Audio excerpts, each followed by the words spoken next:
What's up, gamers and geeks? And in today's episode, we're going to talk about the Star Wars trilogies and how they rank best to worst. Stay tuned.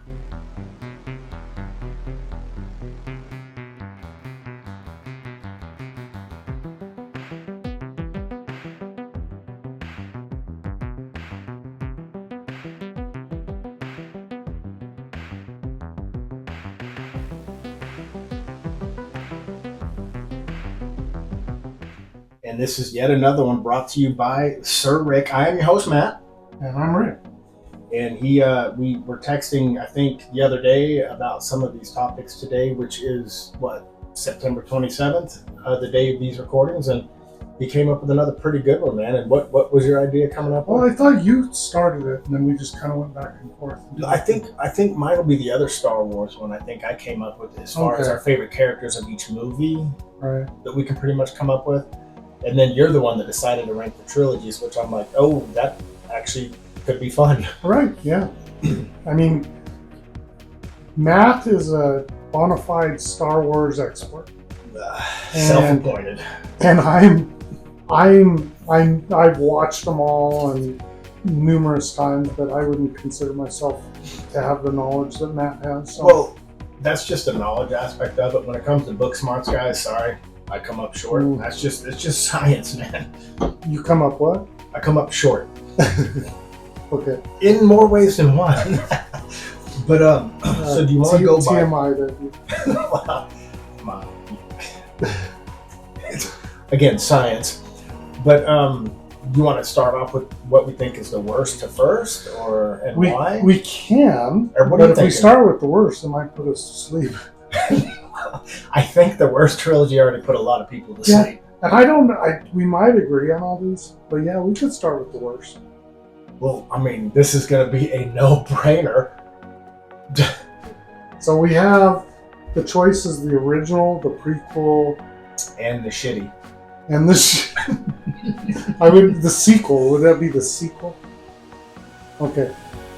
So we will start off. What is your third best? My third best trilogy? I mean, can I call it the first worst? As if you haven't called it shitty yet, but it also has the worst Star Wars movie in the trilogy, The Last Jedi. Now, are we doing trilogies? Or are we doing? No, we're doing trilogies, but not only is it to me the worst trilogy, it has the worst movie of the three, of all 9. Yeah, is The Last Jedi. The Last Jedi is absolute dog piss from start to finish. I can't tell you. Anyway, that's neither here nor there, bro. The Disney, I didn't mind the character Rey. I liked Rey. I really did. Not because she's a chick and she's like attractive, nothing like that. I liked the concept of how Rey, from her origin, of being a scavenger. I loved it. I thought that, it was played perfectly well. I like Daisy Ridley's character. I like how Daisy Ridley played a Jedi. And then after that, there's not a single thing I like about those movies. Yeah, I mean, I totally agree with you. The sequel is probably the worst of the three, and they have some of the worst movies. Yeah. And I think that's kind of how I rank them, is based on the movies I like the most. Mm-hmm. I like Rey as a character, but the story, I mean, she becomes a pretty powerful Jedi with what training? Again, though, you could say the same about Luke. I know, but he had a little bit of training. At least they taught him how to lift the ship out of the swamp. I mean, he was a bigger pansy than Rey. Yeah, I mean, she was not a pansy. No. She was a strong character. She goes up against, at that time, Kylo Ren, who is a Sith Lord in the very first one, Star Wars The Force Awakens, and basically beats him at the end in a lightsaber fight. Yeah. And I mean, in Kylo Ren, these whiny crybaby characters, it's like, this guy he needed to be on some bipolar medicine or something. I mean, there should have been some, high blood pressure medication within the Force. I mean, some of these characters, obviously... the funny thing, I like Adam Driver, the guy who played Kylo Ren. I love that dude. I just thought his character Kylo Ren was such a bitch. Yeah, we totally agree on that. And, the story, being the granddaughter of Palpatine and things like that. I mean, Palpatine, the whole story, that's a good concept and stuff like that, but really, would they have been able to hide his granddaughter from him? See, and that's why I thought that story was ass, that you find out she's the granddaughter. I mean, okay, because where is any other history of his family besides that? A granddaughter, which means at some point in time he had to be intimate and have children. Right. And then they would have had to have been intimate and had children. Where was any of this mentioned at all? To me, it felt like it was just, let's just pluck this from the shadow and give you some kind of shock value. And at that time, no one was impressed with any of the story that they came up with, because we were already angry after the last one, The Last Jedi. So there was no, I don't know if Disney has a redemption arc in them. I'm not going to bash Disney. Everyone knows my stance on it. I think it's garbage. But I think that they absolutely just destroyed everything that was actually special last year about Star Wars.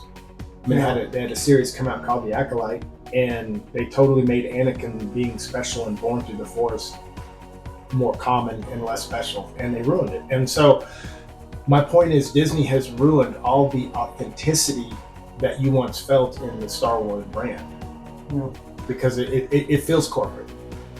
Yeah, I'm not going to talk much about Disney, but I am going to talk about, the movies just weren't as good. They didn't pique my interest as much. No, and it's not Disney as a whole. It's just what Disney did. When I say Disney, I just mean Star Wars Disney. Well, I told you I read the interview with George Lucas where he talked about when they bought him out, he gave them a lot of his ideas on how to go forward, and they just scrapped all that. They haven't used any of it. So yeah, that's Disney's president. His name is Bob Iger, and he wants everything to more or less be his idea. Okay. And yeah, it's I don't know if it's more of a dictatorship within the industry, that it's his way or no way. But the problem is the amount of money that they've lost just on the Star Wars. I mean, the thing is anyway, not to go into that. I'm sorry, but I will say that if I had to take anything positive out of the final trilogy with Rey Skywalker, first and foremost, the character. Obviously, she had a very, very strong affinity to the Force, which gave her the ability to fight early on. If that's a thing, that's the only thing I can be on board with, but I still don't think she can go up against Kylo Ren mano a mano and beat him. She didn't kill him, but she still bested him in a duel at the end of The Force Awakens. Which, I'm sorry, no, it has nothing to do with her gender at all, because I think she's one of the greatest Jedi. I'm going to be honest with you. I mean, she was able at the very end of it all to best Palpatine-ish. He had all the Sith, she had all the Jedi. But long story short, bro, the other good thing about it is it had the Millennium Falcon, and that's about where I have to stop. Yeah. I mean, I don't give it a failing grade because of some character arcs and some of the people returning and Carrie Fisher passing away during the trilogy and all this. So I give it a D-. Yeah. So with one of our future episodes, we're going to talk about what we think would be good movies in the future for Star Wars. Absolutely. Yeah. So moving away from that boring trilogy, let's go. If you stuck with us, I'm going to do an honorable mention that's going to be above that trilogy. I did enjoy Rogue One. But I think everything else that's Star Wars related is above that trilogy, but I did too. Rogue One is the best Disney Star Wars movie to date. Oh yeah, I agree. I mean, it was a great movie. Donnie Yen, I'm a huge Donnie Yen fan. He plays the Ip Man. Ip Man was Bruce Lee's real life martial art master. He played the biography movies of those. He's the one that I am one with the Force. The Force is with me, the blind guy, and I'm a huge Donnie Yen fan. And I also love Forrest Whitaker. And I thought that the character arcs in that movie were phenomenal. And the story made sense. It was the perfect ending too, when you saw Vader going off, and then it connects A New Hope. Right. So yes, absolutely. It basically was the bridge between Revenge of the Sith and A New Hope. Yeah. So I'm curious what your number 2 is. The prequels. The prequels. The prequels. Yeah. Okay, that's mine too. Well, I knew we were going to match this up. I mean, because let's be honest. As a kid, even if you weren't the biggest Star Wars nerd like I am, as a kid, when you watched that original trilogy, were you in awe? I mean, were you hoping that when these prequels came out, anything else could capture what it did as a kid? So, to be honest with you, that's why I rank them, the originals higher than the prequels, is because of that. Yeah. And I'll go into that in a little bit. I think that the prequels, I mean, we'll talk about the characters a little later too, but I like them, and probably some of the movies are probably with the special effects and everything are probably better, but being older and being there when the originals came out, that had a special meaning. And so when I was doing research for this, I did see what a lot of people ranked them, and it was back and forth between the originals and the prequels. It's kind of... Well, yeah. I mean, it just depends on the analytics or the demographic of the age of the people, because some people may not have gotten the buzz that we did from the original trilogy because they were introduced to such a deeper depth of what was the foundation of the trilogies. Right. And if you think about it, like, to me, the worst thing that, in my opinion, the worst thing that the prequels did were introduce the Force via midi-chlorians, and I thought that was just absolute shit. I mean, it should have just left the Force as the Force. It tried to basically put a face on the Force, and I didn't like it because I thought the Force was still a mystic energy. And and even in the originals, they talk about he is strong with the Force. Strength can be, I mean, in lots of sci-fi fantasy books, movies, they talk about like witches or wizards or whatever, how strong they are based on their abilities. Sure. It's kind of self-explanatory.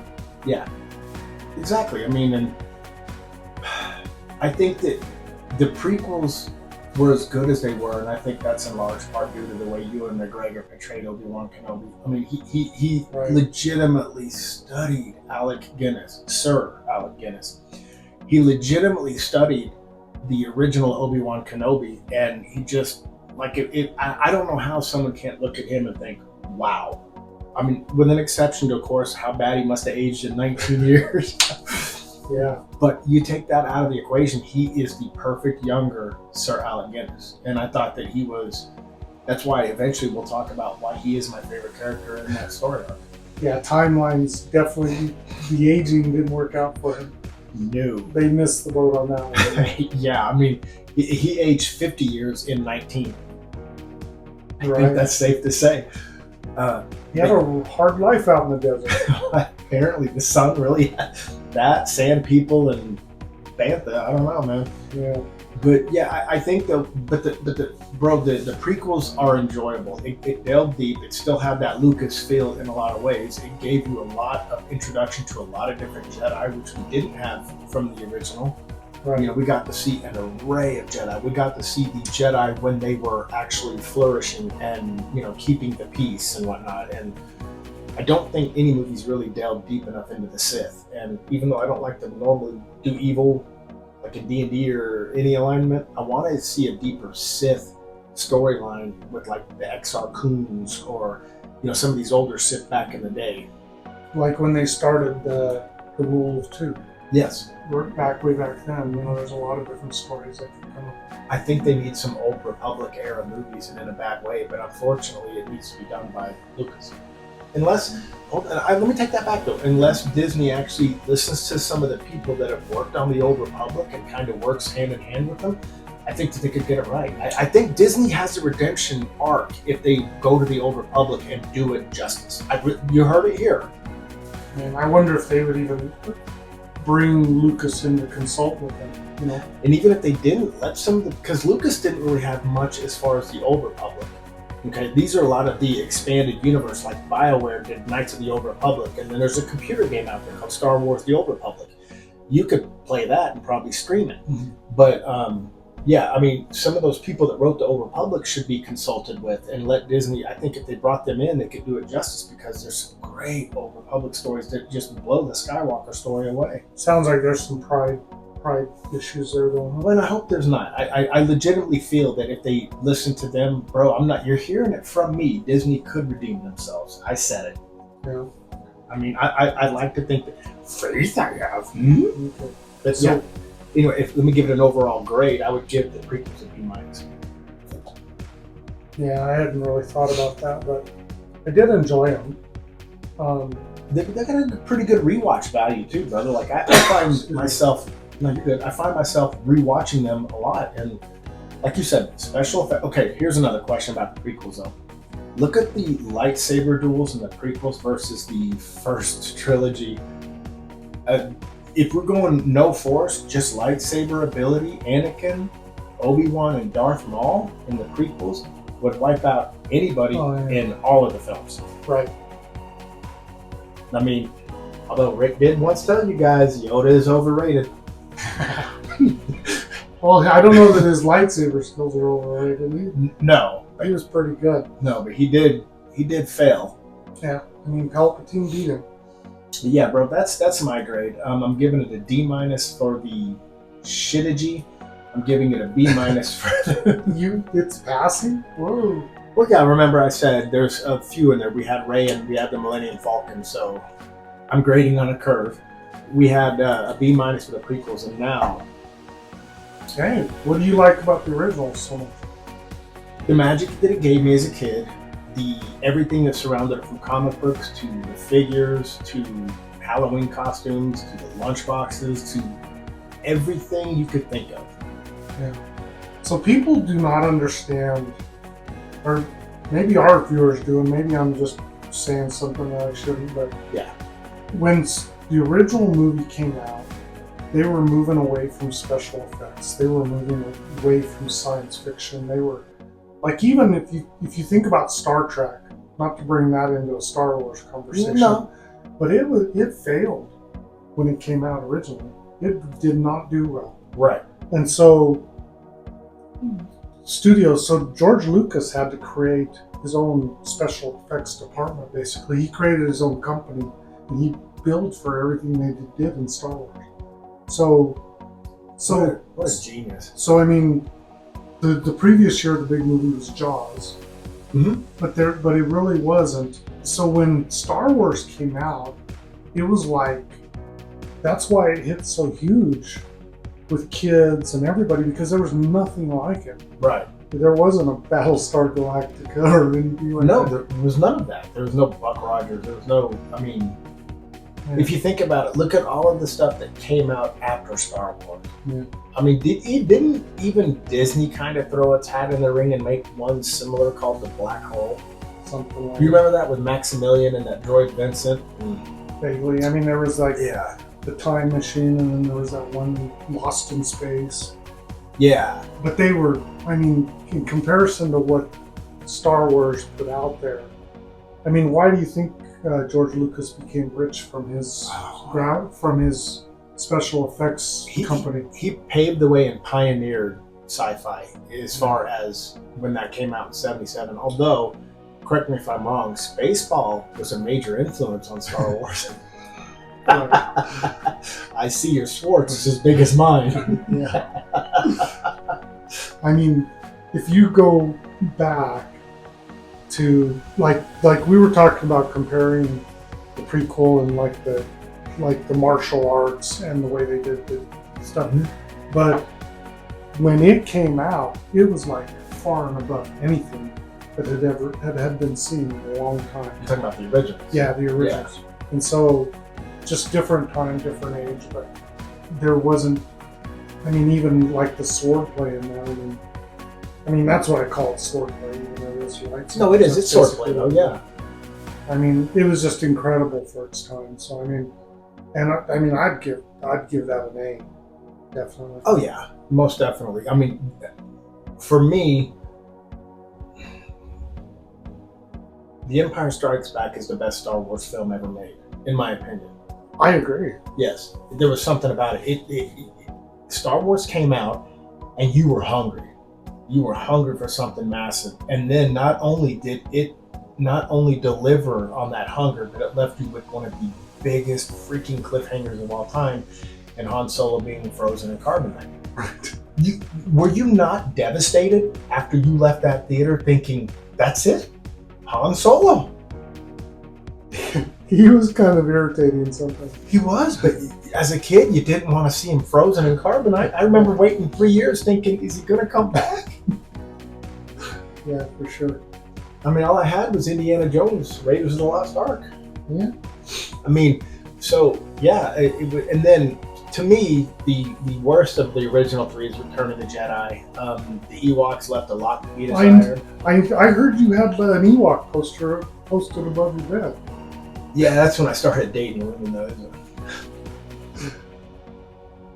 Okay. It was wicked. Okay. It was wicked, the original Ewok. No, anyway, no, I just didn't like that. That had been brought to my attention when I first made the group Gaming Geeks, etc., which was back in 2011, and on Facebook. And people are like, well, what is your take on the Ewoks? And I never stopped to think about it. But their weaponry. I mean, they had two logs that were able to come together and smash that thing. Luckily, the ATST Walker, yeah. I mean, that's intelligent. Yeah. So you have the Empire with all that advanced technology, and you have sticks and stones literally broke their bones. Well, we're talking about big trees. Okay, and how did tiny Ewoks, set those contraptions up? That's a good question, but they did. Are they the ones that built the pyramids, and we don't know about it? Maybe so. No, and I didn't. It had a good shock value when you found out Leia was Luke's sister. But it wasn't the shock value we were thinking. We were like, dude, you kissed her. That was our first thought. I don't know about you, but that's what first entered my head. I'm like, what is this, a Southern film? And then you're like, and then the Ewoks, sorry. And then the Ewoks legitimately, when I say Southern, I mean, I'm talking deep South. And then the Ewoks, I think that if it got a percentage, if I'm not mistaken, as far as audience retention, it was 95% Star Wars, 99% Empire Strikes Back, and it dropped drastically to 78% in Return of the Jedi. Yeah. You want to know something that really irritated me? I've never told you this before. Yeah, go ahead, man. It irritated me that when they remastered Return of the Jedi, I know where you're going. that they put in the new Luke instead, took out the old. You mean Anakin? Or Anakin, yeah. Yeah. It's I knew like, that's where you were going, and you're right. You're right. Leave it alone. It's so stupid. It's like you did this in the original movies, and then you just right. It shouldn't be when he fell to the dark side. It should have been when he died, because he still redeemed himself at the end on the Death Star by saving his son Luke. And he's like, "Help me take this mask off." No, you'll die. Nothing can stop that now. Yeah. And then. But he redeemed himself, so it should have stayed as is. I'm not saying I didn't like Hayden Christensen's Anakin Skywalker. I thought he did a good job. But I'm with you. It should have been the same guy who when you took it, it should have been left alone. And I guess if they're going to do that, they should have made Obi-Wan young too. Huh? What's the difference? I mean, seriously. Yeah, you're absolutely Everybody, when they go become Force entities, they become young. And where was Qui-Gon? Yeah. Qui-Gon was the first one to do that. We never saw him then. Not unless you go back to like the original Highlander. Right. Anyway, yeah, that was just kind of a side note. No, that's it. That's a good one. And we'll do, because I know it's that time, we'll do one more side note on the other Solo movie. It's called Solo. Did you see that? No, I didn't see that. It's got Emilia Clarke in it, so there is some redemption. Oh, I did see that. Never mind. Because obviously it was memorable, but she's memorable. So. Yeah, I mean, that's eye candy. But that's it. I like the dude, I don't remember his name, but I like the dude that played the young Lando Calrissian. I'll have to look his name up. He did a great younger Lando, by the way. And then after that, Emilia Clarke and Lando, and then that movie was not really anything. So, all right. But yeah, guys, give us your thoughts. Please like, subscribe, all that fun stuff. Help us out. And tell us your thoughts, man. Maybe if you listen, put in the comments section down there below. What is your favorite? Rank your trilogies, man. Yep. So, all right, man. Well, I'm good. I'm outro, buddy. Me too.